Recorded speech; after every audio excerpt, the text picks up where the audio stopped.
Okay, good morning. It looks like we have a quorum. Awesome. Welcome. Trust everybody got outside yesterday in the heat, did some gardening and all that kind of good stuff. It's a good day to get out. Well, our series on the Institutes of the Christian Religion, written by John Calvin back in the 16th century, is almost over. It's hard to believe. It seems like just yesterday that we got started. Week 8, we got one to go. We've been working our way through all 17 chapters of the 41 edition. Today, it's going to be a little bit different as we talk about Calvin's view of civil government. I'll do a quick recap, but we're also going to go a bit beyond Calvin today. Calvin, in my recent research, especially on this particular chapter where it deals with his views on civil governance and the magistrate, has led me to exploration that go a little bit beyond the institutes itself. So I'll try to make a connection back here to the United States of America and our founding, something that I kind of hinted at a couple of earlier classes.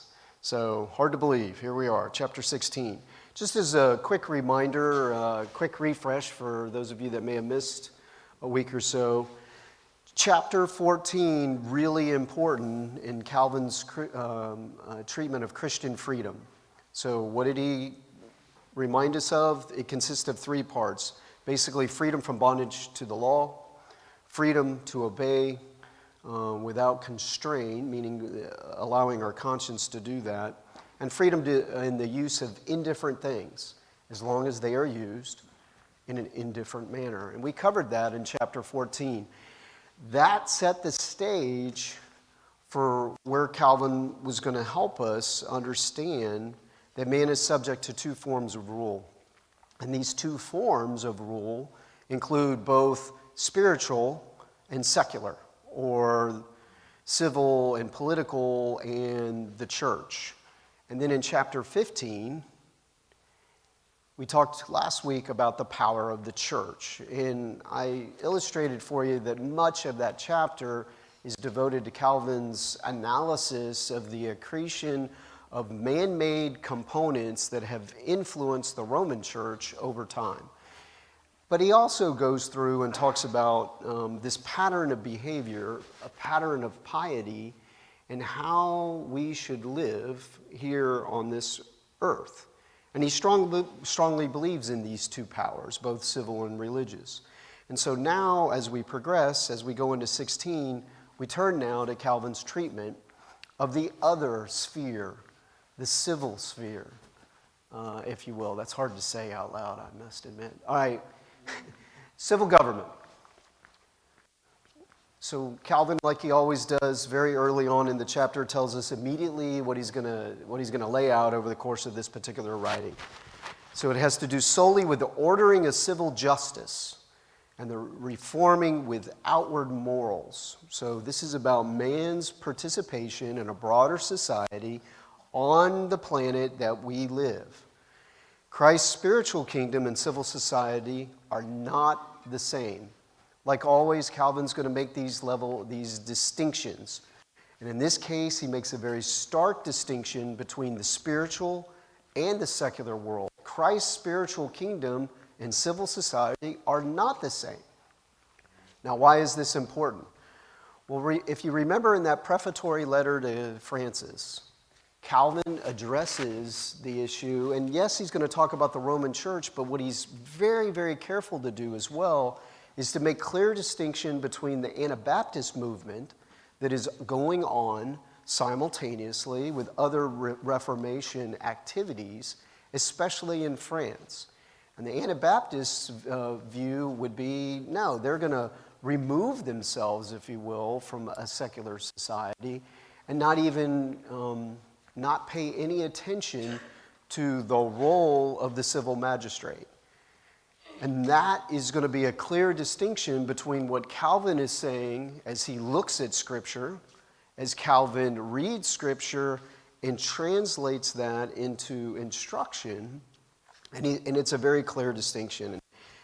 He refers to Colossians 3:11. Here there is not Greek and Jew, circumcised and uncircumcised, barbarian, Scythian, slave, free, but Christ is all and in all. And he'll use that as part of his argumentation at this particular juncture as he starts to address civil government. In saying this, Paul shows that it does not matter what our standing is among men. It doesn't matter. We can be of all different stations in life, from the empowered head of state all the way down to, in his view, the slave, and everywhere in between.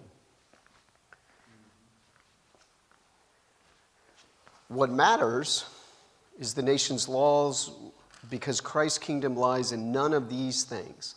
Christ's kingdom is not of this earth. It's a spiritual kingdom. We're talking about how man relates to his fellow mankind. The purpose of temporal government, then, is to fit us for human society. We, in our relationships in civil governance, unique contribution is to aid and assist groupings of individuals to teach us to behave equitably among men. This word equitable is very, very important, and you're going to see it repeated throughout Calvin's instruction on civil governance. In fact, it is probably the cornerstone. This concept of equitability is one of the cornerstones of Calvin's view of the purpose of law, even something that we'll get into here in just a little bit. To reconcile us with one another and to promote and preserve public peace and calm. So Calvin then immediately, like he handles a particular component and he just jumps. It's like, bam, all right, now that you've gotten that straight, let's move on to the next component. And he does exactly that. And he goes and he says, all such things would be superfluous if God's kingdom, as it is now in us, meaning as reconciled through the saving work of Jesus Christ, were to blot out this present life, none of this would matter. But if God wills us to live on earth while still yearning for our true homeland, that's an interesting phrase. So, while still yearning for our true homeland, somebody help me out with a scriptural passage that says we're thinking of a different country. Where would I find that? In Hebrews, absolutely. And the writer of Hebrews tells us, hey, we seek a better country, a heavenly country. And Calvin's making some direct allusions to that in his analysis in this particular component, in my view. But if God wills us to live on earth while still yearning for this heavenly, spiritual, true homeland where we are true citizens, and if such helps are needed for our journey between now and the time that we are to get there, those who would deprive man of them deny him his human nature. Yes, we're citizens of a heavenly country. We yearn for that heavenly country. But in God's providence right now, we're here. We're on a journey to that location. And it's during that period of time that the role of the secular government, it has a role. So what use is civil government? Well, Calvin immediately, and in these bold areas, these are all, because this is a survey class, these are all topical areas that he addresses in this particular order. So the first that he deals with is idolatry and blasphemy against God's name and truth. The government should curtail those behaviors, is in essence what he's instructing us on and what he's writing upon. The civil government has a responsibility because he sees both the local magistrate, and that's a term that we'll cover here, and Calvin's use of the term magistrate, it does not mean just a judge. It's any individual that has a position of authority inside of a secular governance structure or polity. The role of the magistrate and the role of the minister member, and we talked about this last week, they should be complementary. And that's very important to Calvin's view of the role of civil government. And that means both the magistrate and the minister, in the magistrate's case, they have a responsibility to curtail idolatry and blasphemy against God and in God's name. They also have a responsibility to maintain the public peace. Makes sense. We can all certainly understand that. That each of us should be able to keep their own property. And there's some very important components inside of that. The right and respect for property, clearly, we see that both in God's law, okay, thou shalt not steal. We also see that in the secular arena, and they are, again, complementary efforts. And we should live together without injury. In short, open expression of religion, humanity prevails in society, the complementary nature between the two. And he goes on with a stark assertion saying that I approve civil regulation which ensures that true religion, as contained in God's law, is not openly transgressed and defiled with impunity. Calvin, as I described last week, is both conservative and progressive. This is the conservative part of Calvin. He's clearly very conservative when it comes to the primacy of God's law, the fallen nature of man, our need while we're here on this planet in God's providence for a civil government, and you can see how these can be complementary in Calvin's view of civil governance. Now, there are three distinct forms or elements that occur inside of civil governance. The first is the magistrate, the second is the law, and third is the people. Let's cover the first one, the magistrate. Again, Calvin uses the term magistrate throughout the Institutes in this chapter and in much of his other writing. It's not the local judge. It's any member that has been placed in authority. It could be the executive authority. It could be a legislature or a legislator as an individual. The magistrate is just a term that he uses for secular power. They reign through the providence of divine wisdom.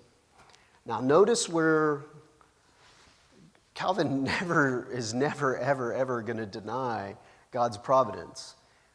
We've already covered his chapter on that particular subject matter, and you can see God orders all things. But notice where the magistrate comes in. Where do they get their commission? Where do they get their true authority? It's from God. God places, and we could go through, and Calvin does as well, repeated scriptural references where the authority of the local magistrate, the secular authority, comes from God. God ordains kings. He places them on and removes them, all according to his perfect will. And we, the people, need to recognize that component. So the magistrate has a commission from God. Their authority is derived from God. And we, therefore, his representatives, being in a sense his deputies, and are therefore, in a sense, his deputies. And that's an important component. So we've been going through Jeremiah in evening worship. There's some pretty tough love going on and rebuke of God to the people. I mean, another power, and God clearly tells his people, hey, this is going to happen. It's not going to be comfortable for you. It's going to be rather uncomfortable. But God ordains that. And so that secular power in itself, God is using it for his purpose. They reign through the providence of divine wisdom, and the utility of the three different forms is more or less equal. What are these three forms that he's talking about? Well, the first is monarchy, a king. a well-known and established form of governance among men. God institutes kingdom. The Israelites have a king. There are other examples of kings reigning with benevolence, and there are many incidences, and Calvin's going to address this, where kings reign through terror and subjugation of their people in a way that is hard for the people. The second form is that of aristocracy. Aristocracy, the rule of a few, quote unquote, enlightened or empowered individuals, a small group of individuals. There's repeated examples in history where an aristocracy can rule. Sometimes it's in conjunction with a monarch. More on that in a bit. And then the final is a democratic, what we would call democracy, where the people rule directly. And Calvin's analysis of the three forms of governance, civil governance, that were employed throughout the globe during his time period and even previously, he says all of these are relatively equal when it comes to the effect of that form of government. Any of these can be done appropriately in a way that can glorify God. Now, we in this country today, we would just start to push back against some of that. It's like, wait a minute. Our freedoms are guaranteed by a particular form. More on that as we go on. Now, God's providence means a couple of things. It means various lands are ruled by a diversity of governance. If there was a form that God preferred and it was his will, do you think we would all have the exact same form of governance no matter where you live across the globe? Absolutely. If that was God's intention and will, we would see manifestations of that. The fact that we don't tells us a lot. It's revealed to us through that fact that there are different forms of governance and a diversity of governments. Our duty, and here's the critical point, is to be submissive and obedient to whatever powers prevail wherever it is that we live. And this is the tough love of Calvin in some ways. You may not particularly like or think that it is the optimal form of secular governance in your particular where you are, but it doesn't matter.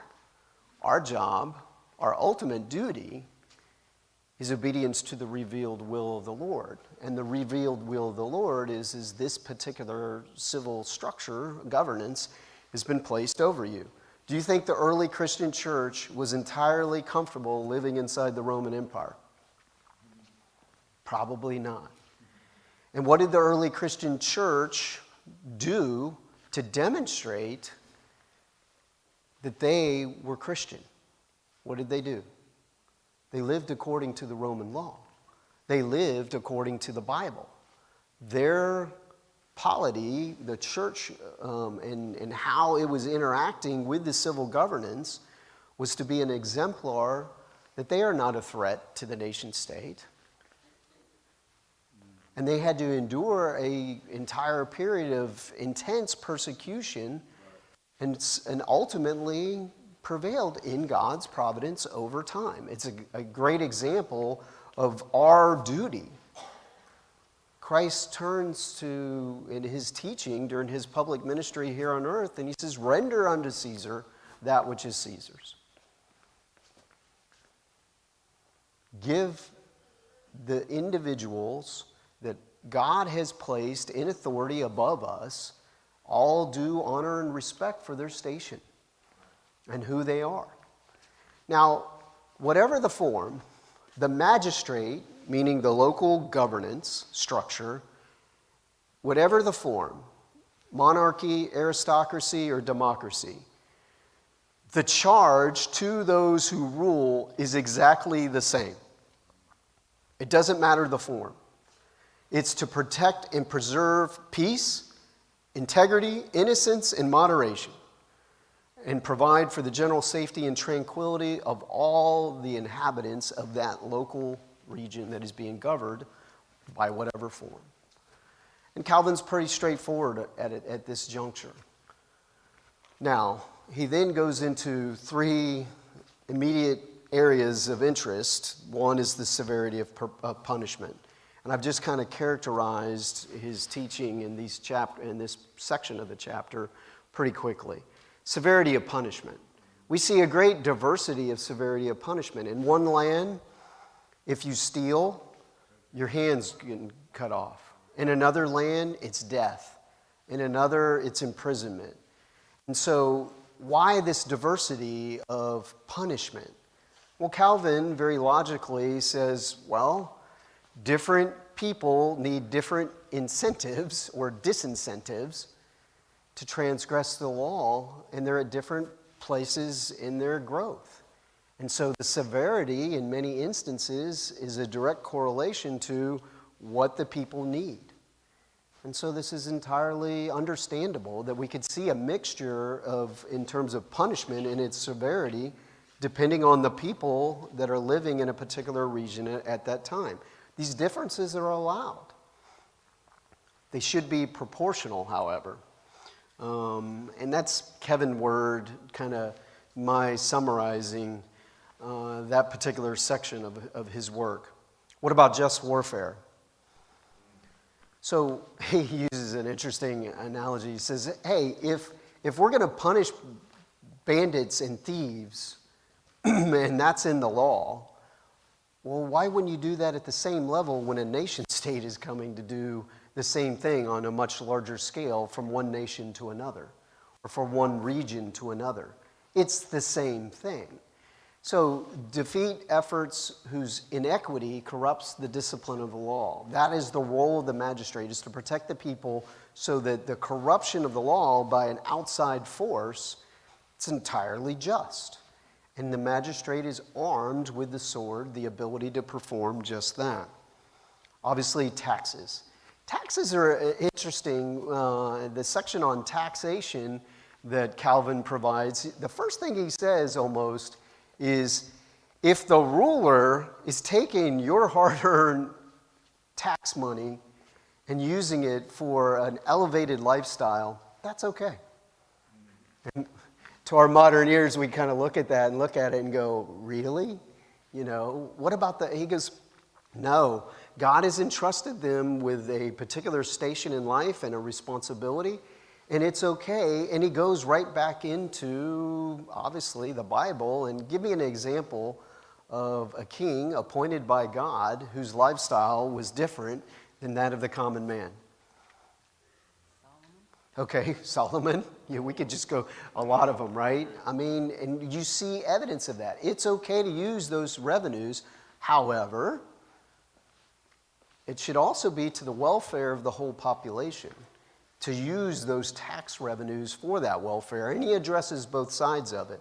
But to our particular ear, you know, this one's kind of like, I don't want the federal government taking my tax dollars, or the state government and the president and the governor, et cetera, to have this big lavish lifestyle.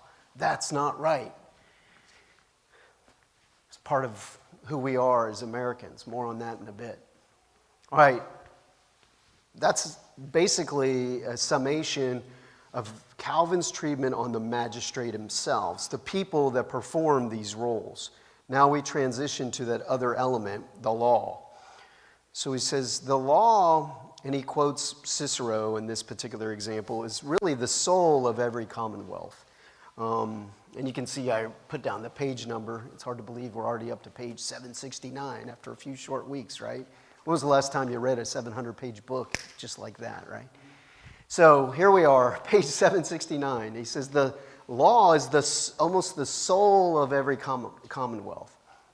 And then he immediately does a disclaimer. He says, I have no wish to discuss and have a discourse on this is a better law than this one. I'm not here to do that.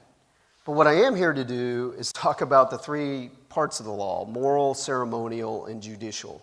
And he does just that. And his treatment of that is, in many regards, not duplicative, but it reinforces work that we have seen in other chapters of the Institutes. There's incredible consistency in Calvin's thought and writings to illustrate the moral, the ceremonial, and the judicial.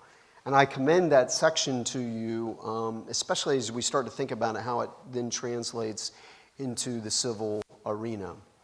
He says, all nations are free to enact laws as expedient to them. They differ only in form, while tending to the exact same end. So a law can have a different form as long as it's directed at the same end. What is that telling us? Well, it tells us that there can be a subtle variation of the law from locality to locality to locality, but they're all going after the same, with the same end in view. Case in point, discourage stealing one's property. Okay, there's going to be a law enacted that tells us that if you steal another individual's property, this is the punishment. That law may change from location to location in its form, in the way that it's expressed, but it's directed against the same end, and it should always be. And here's Calvin's, under his foundational principle, it's the golden rule, the rule of love. Treat our neighbor as we want to be treated.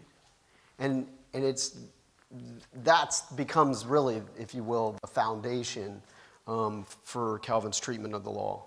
He then talks about equity. He says, all laws on earth, whatever the concern, should be about equity.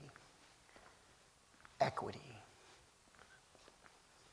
You're going to want that. So, equity. What does equity mean to us here, to our modern ears here in the 21st century? When Calvin uses it, what do you think he means? There's a reason you have the mic. In America, typically, when we talk about equity, it's more fairness. Okay. It needs to be fair and equal for all of us. When Calvin uses equity, is it just? Justice is a little different from fairness. Okay, justice versus fairness. So you knew I was going to hand it to you. So we have the great privilege of having the high school and young adult class in with us today, since John's unavailable. So time to bring them those voices. So as a young man growing up here in the Commonwealth of Pennsylvania, and you hear this word equity, what does it mean? And then what is it different than what it means to Calvin, do you think? I think that the way the word is usually used in this day and age is probably different than the way that Calvin used it. Okay. But I'm not sure that the actual definition of the word has changed. Okay. Fair enough. You suspect there may be a difference. Anybody else with a thought? Other than the two brave souls that I voluntold? Okay. We got one. That's always good. Excuse me, sir. Equity. Not just looking at the punishment, but the reason, or not just looking at the deed, but the reason behind the deed. Okay. Why you did what you did. All right. So you think that's Calvin's thing? He's thinking about the motivation for the deed itself? Like stealing because you're hungry. Okay. All right. And that's Calvin's interpretation, do you think, or our modern interpretation? Or both? All right. Well, oddly enough, we could do this for a little bit. Here's what equity defined, if you go, and it's the quality of being fair and impartial. All right? Ultimately, that's kind of Calvin's intake. The law should be impartial. It should not assist or help or advocate for a particular component or segment of society. That's equitability in its basic form, right? Being fair and impartial. It's that impartiality that is so important. Now, if we were to go into the United States Code at this very moment, do we, in any instance, have laws that provide something less than impartiality that actually advocates. Anybody want to give me an example of a law here in the United States government, or in the United States of America, where we actually advocate? Affirmative action. Okay? Affirmative action. Okay, affirmative action would be because we see a society in which there are underrepresented components due to race, color, creed, sexual preference, lots of other components. We have decided that we are going to do set-asides for components. So that would be a case of partiality. The counter-argument obviously being what? That's actually creating a more just, open society that advantages those disadvantaged components of society. That would be a potential example. There are others. It could even come into agriculture. If you look at the agricultural bill of the United States government, we are always economically subsidizing components of particular farmers that grow a particular crop or produce a particular farm product. The dairy lobby is a classic example where we even have Supreme Court cases. One of my favorite Supreme Court cases, the oleo-margarine case, in which, and for some of us have been on God's earth long enough to remember the day and age in which when margarine was first being placed inside a grocery store. Now, butter has a very particular color and texture, does it not? Yeah. We all know what real butter looks like and smells and tastes like. And when this margarine oleo margarine came into the grocery store, how many of you can remember what color was it? Did it look just like butter? No, it was stark white. And the reason it was stark white, remember those color packets? The little packet in there, those of us senior saints up front all remember this, right? And you squeezed it into the butter and you mixed it up on your own so that it made it look like butter. Why was that? Why did that exist? Why did that law exist on the books? And there was even a Supreme Court case over this. Because the dairy lobby successfully said, no, you're introducing a product that is a competitor now to my product, and we want to be advantaged in the marketplace. It's a pretty simple story. So this concept of equability, being fair and impartial, is a rather important component to Calvin when he thinks about these three elements of civil governance. Now, what about respect for authority? We've already determined that it's a Christian duty. Subjects must give their full obedience, keep the regulations, pay their taxes, accept public duty. Case in point, if you're called into the defense of the republic as it's being invaded and you're called into duty, that's okay. That is the role of the magistrate. Comply with the commands and ordinances and regulations of the secular authority. And then Calvin starts to make some transition. And this is where the beyond part is getting ready to go. And, it's a very important and, if there is some fault in the government which needs correction, steerage, they, meaning you and I, must not stir up trouble or try to put it right or tackle it with our own hands. Instead, we need to use the mechanisms of the government and some other individuals that are placed in a wise governance structure to perform that function. We need to refer the matter to a superior who alone has a free hand to deal with the public business. So here's where Calvin starts to get a little more progressive, and especially not as we would think of it in a modern age, but he allows, and if you will, an outlet for civil disobedience, kind of, sort of, in the form not directly, but indirectly. And this is going to be an important concept that's going to be picked up upon by a lot of theorists, both in the religious, spiritual realm, as well as the civil, political realm. A lot of political theorists will start to pick up on this particular concept. You may. Hang on one second. Let me get you the mic. I had We're going to talk about oleomargarine? I had to go and give testimony for my son. That's right. And the masses of the government said he had to be incarcerated. And I myself, as being a mother, wrote everything out that I wanted to say. And I had to plead my case in that respect on my son, as he has with me as a lovely son, and would not have misjudged on those things. But anyhow, I wrote everything down that I wanted to say.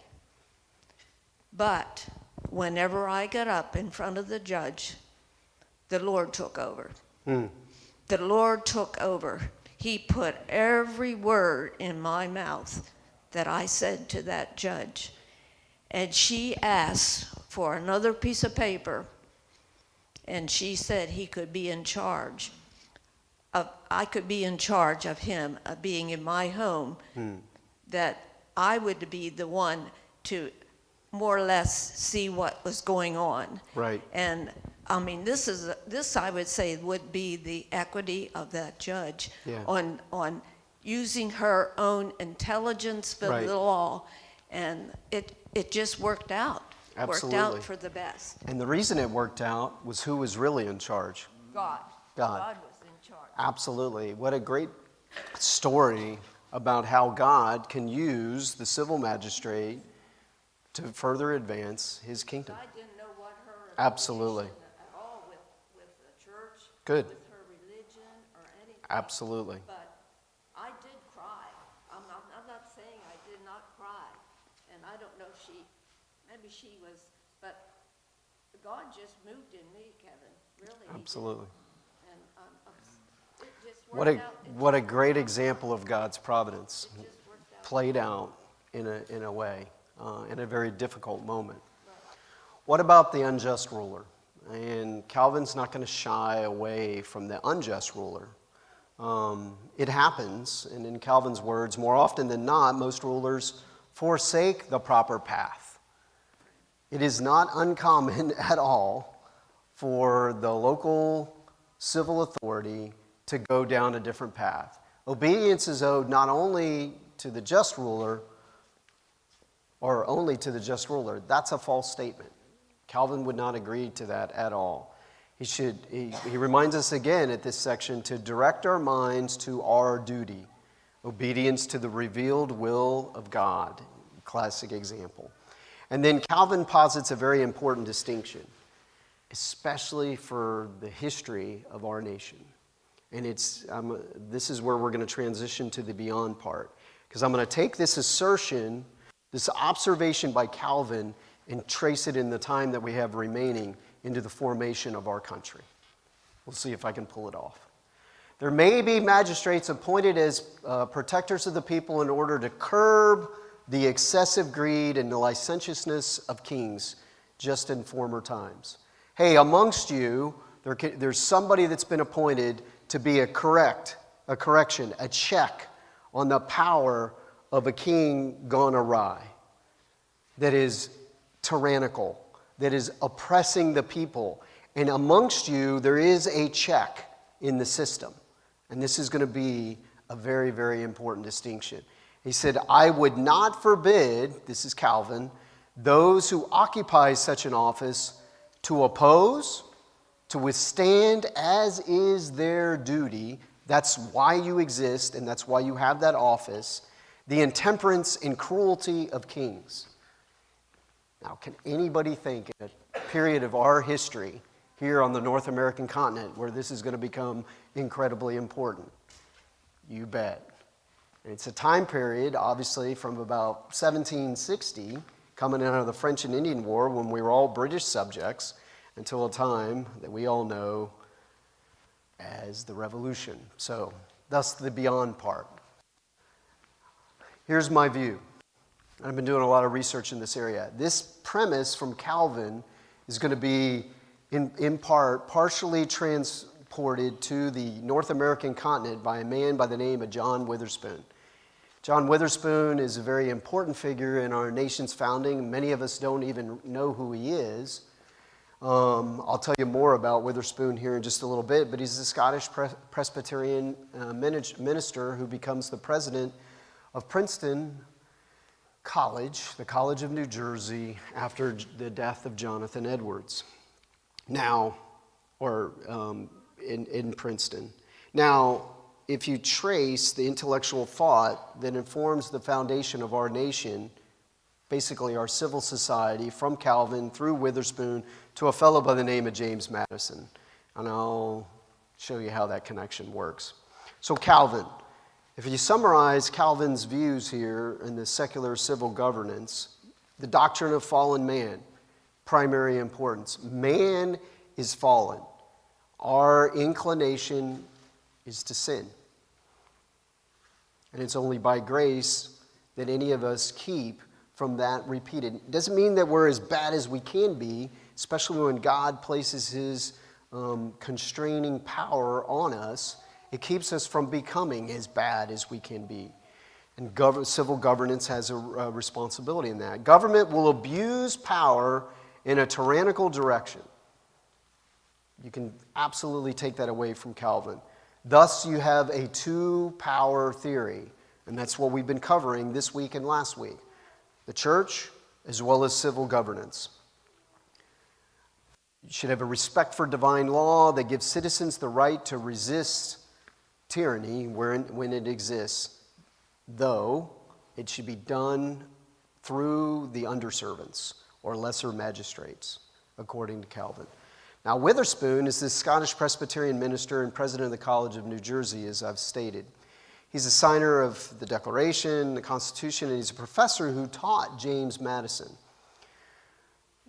In Witherspoon's writings and thought, of which there are many, many, many, he takes this concept from Calvin and says, providence keeps us from being as bad as we could be as mankind.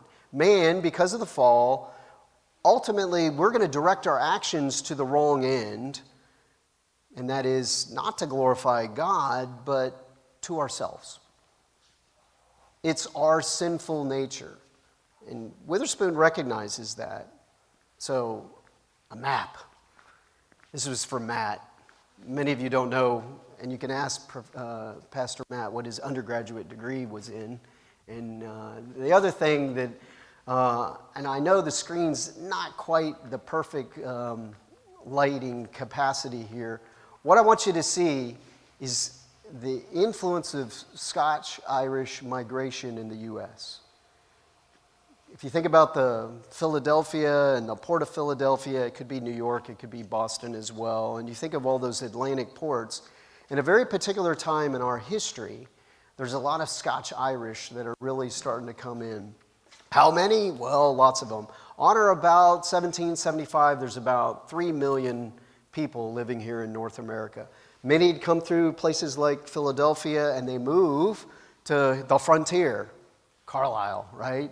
So Carlisle's the frontier in that particular, move to the west, come to Carlisle, all right? And you can imagine this migration. Well, when you get into the Harrisburg-Carlisle area, you're actually, and the reason I pulled this satellite map is you are in the exact same valley that runs from what we call here the Cumberland Valley down into Maryland. Today, you travel down Interstate 81, you're going right in the middle of that valley. And where does it then transition to? A brief section when you cross the Potomac River into West Virginia and then into Virginia. Down there, they call it the Shenandoah Valley. And if you look on this satellite map, you can see it's the exact same valley all the way down where it bottoms out. And then you can see where I've got an arrow that says to Deckardville, a.k.a. Greenville, South Carolina. So that whole valley is just this migratory pattern. As many as 2/3 of the 3 million Americans in 1775 have a Calvin-ish Puritan background. Let me say that again. As many as 2/3 of the population in 1775 here in the American colonies have that kind of background. Over 200,000 Protestant, Scotch, Irish, these are Scots that kind of went into Northern Ireland for a period and then left Northern Ireland and then came to the United States. As many as 200,000 of those Protestants leave their homeland in the period of 1725 to 1768. 1725 to 1768, very important time period as we populate the North American continent. Another 30,000 will leave just in the period of 1771 to 1773. And as much as 1/6 of the population of America at the time of the Revolution were Scotch Irish that had come from a very particular historical background. Now, why is this germane? Well, here's why. So I built this little kind of chart graph. I'm not entirely happy with it. I'm going to keep fussing with it. I want you to think about this concepts that Calvin has provided to us in this concept of the tyrannical power. It's the king in the 1760s. The king is the one that is this tyrannical power. And now remember, Calvin has instructed us that, hey, you have recourse through these under shepherds, we'll use that term, these lesser magistrates. Think of that as the Continental Congress, those that we elect locally. And we are going to petition the king. So the tyrannical power is the king. We have this thing called the American Revolution, where we overthrow the tyrannical central authority, King George III, and his instrument, the Parliament of the United Kingdom, and we overthrow that. And it's during that period that we go to the Articles of Confederation. They're placed before the Congress in 1777. They're actually not agreed to until quite late during the American Revolution in 1781. Now, the American Revolution is going to end with a treaty between us and Great Britain, and it's during that period as we emerge from our experience in the Revolution that there is a new tyrannical power. What is the new tyrannical power that emerges? It's the legislature. It's the state legislatures that are starting to enact all kinds of laws, and there is no federal union. And it's during that period of time in which men like James Madison come together and form a constitutional convention to address the ills of a weak confederation of states that have emerged from the American Revolution in order to form a more perfect union. And I borrow words and language from the Constitution itself. Now, it's during the argumentation of this period, and this is where Witherspoon comes into play. Witherspoon's student is a man by the name of James Madison, a Virginian. He goes up to New Jersey. He enrolls in Princeton. He graduates as a very young man and then stays for some graduate work directly under the tutelage of Witherspoon. Witherspoon is going to take these Calvinist foundational documents and understanding and theory and just drill it into Madison. Madison is going to operationalize this as a key figure of the new republic, especially when it comes to the Constitution that you and I enjoy living under today. These are the words of in Federalist 51 written by James Madison in support of the new Constitution. But what is government itself but the greatest of all reflections of human nature? Notice what Madison says here in Federalist 51. If men were angels, no government would be necessary. Anybody pushing back on that assertion? Don't think so. If you and I were angels, we would need no government whatsoever. Moreover, if angels were to govern men, neither external nor internal controls on government would be necessary. If we were ruled by angels, you and I would need no correction inside of that form of government. It would be perfect. That's not the case, however. And Madison in Federalist 51 goes on to describe it. So we have a problem in framing this new government, which is to be administered by men over men The great difficulty lies in this. You must first enable the government to control the governed. And then in the second component, in the next place, it's got to control itself. So the U.S. Constitution, as written, is, as the Constitution is formed and written, based upon this foundational principle that we find in the Institutes by John Calvin, what emerges? It's the entire concept of what? Checks and balances on the government. First, the government in its responsibility is to rule and order society directed in the glory of God. Moreover, the government itself has to correct, and so that no component in our split methodology that we employ here in this nation, the executive magistrate, as Calvin would put it, the legislative magistrate, as Calvin would put it, and the judicial, all three of those branches now have to have a correction in and of themselves. Why? Because left to their own devices, each of those three are pursuing power for power's sake. So he goes on in Federalist 51, and I think it's a stark reminder to all of us of why we have and enjoy the system that we have, and why men like Madison, schooled by Witherspoon, of course, it traces his understanding all the way back to Calvin. The only answer that can be given is that these exterior provisions are found to be inadequate. And Madison has talked in Federalist 51 about a whole multitude of ways to direct it.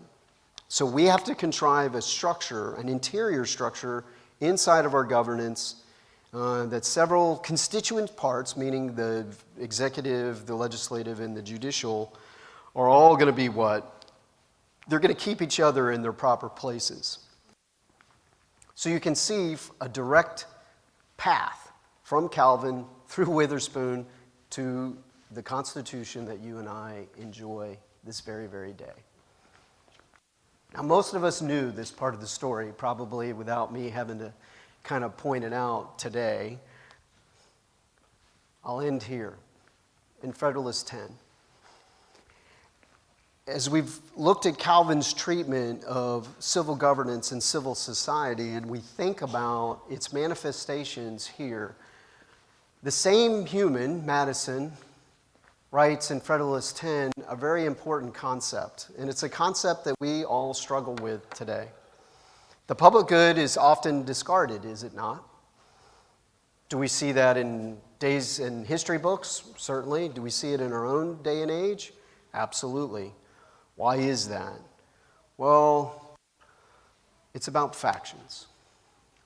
And Federalist 10 is an incredible treatment, again, from the thoughts of Calvin and the nature of man through the instructor, Witherspoon, who had come from Scotland, come to this country at a very critical juncture in God's providence, and is now educating basically the architect of the very Constitution and the government and the civil governance structure that we enjoy today.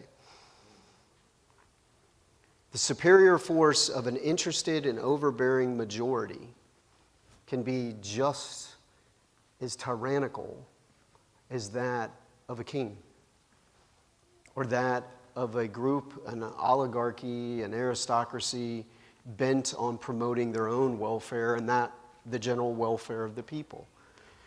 A majority can do the same thing. A democracy, as viewed by these theorists during this particular point in time, and in many instances even all the way till today, can be a very dangerous form of government. The majority can provide a tyrannical relationship or enjoy a tyrannical relationship. And so what does Madison tell us? He says, I understand a number of citizens, whether amounting to a majority or a minority of the whole, who are united and actuated by some common impulse of passion or of interest, adverse to the rights of other citizens, So there's a couple of different methods in order to curtail this natural tendency. And he goes through them and he says, you cannot remove the cause, therefore we must control the effect. And the controlling of the effect, in Madison's view, is really based upon the enlargement of the nation. And the political theorists at the time would all say, no, it has to be very, very small in order to have a common good. And Madison kind of upends all of this and says, no, actually, as we get bigger and bigger, it's the diversity of perspective that's going to allow us to have this counter to factions. So there you have it. There's my quick try. You can decide whether I've been successful or not. In taking what Calvin has found right here in this particular chapter, 16, in the Institutes in the 41 version that we're looking at, and traced it and how its impact in a rather unexpected way to the very foundation of the government that you and I enjoy today. With that said, what does that mean? Well, it means next week, it's our last chapter, the Christian life. And it'll be a pleasure to have that conversation as a class. Let's end with a word of prayer. Heavenly Father, what a privilege it is to come together as a class to entertain and see in our minds your eternal providence. Father, we live in the wilderness. We don't live in the garden. We know that we need law. Not only the law that you have provided and so perfect through your word, but we also understand and recognize the role of the state. Father, we just ask that we keep our hearts and our minds on our citizenship, that is, in a better country, a country where we can worship and glorify you. Until that day, Father, we'd ask that you would instill in us a desire to do our duty to your revealed will.